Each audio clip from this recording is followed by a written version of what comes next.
To get the drums off, just put 2 bolts in here and slowly tighten them down until it comes off. I'll put my feet up against it to keep it from turning.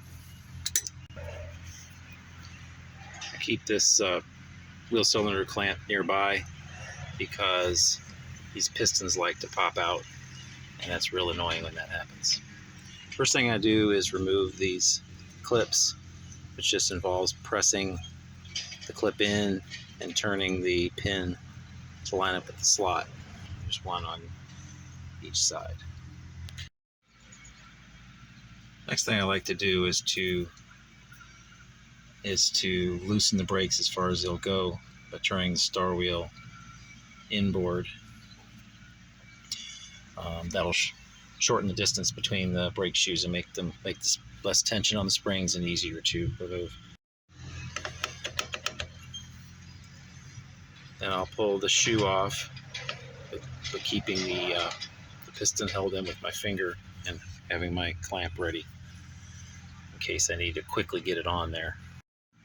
And once I detach the shoes from the wheel cylinder, then I carefully put the clamp on.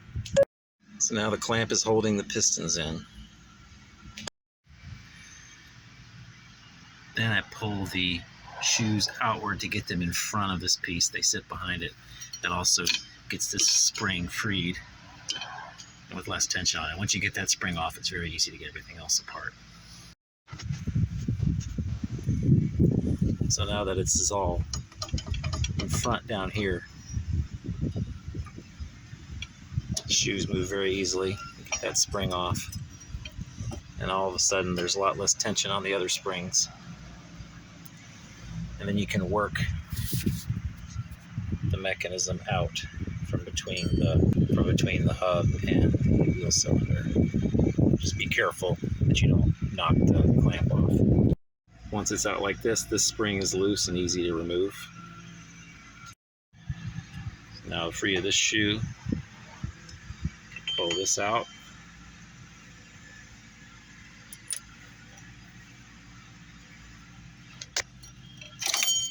Get the shoe out from the other side. The only thing left to take off of the car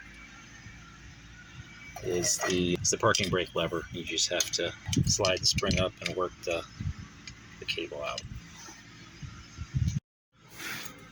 And the self adjuster comes out easily with the spring.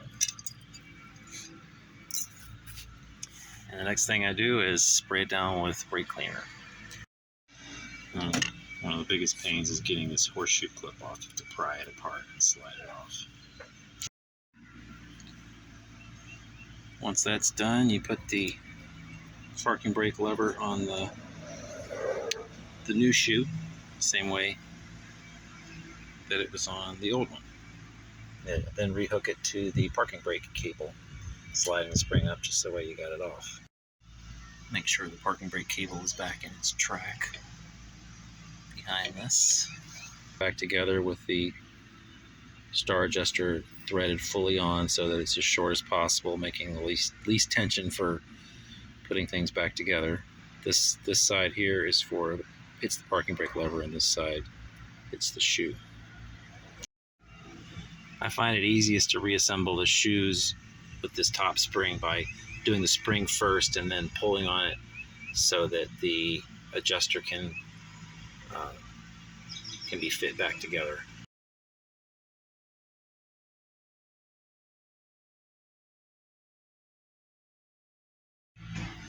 After that's done, very carefully work it between the wheel cylinder and the hub, being careful not to dislodge the wheel cylinder clamp.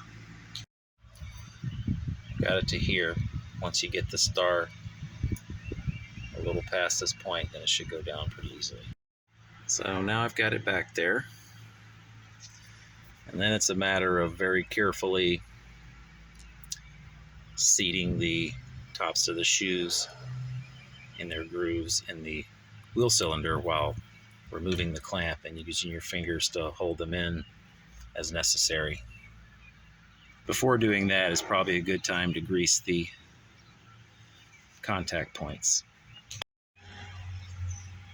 So here I've got the shoes touching the wheel cylinder, and now it should be easy to remove the clamp and get the shoes in the spots where they belong. Next, it's really easy to hook this little spring on. And then you got to get the bottoms of the shoes behind here.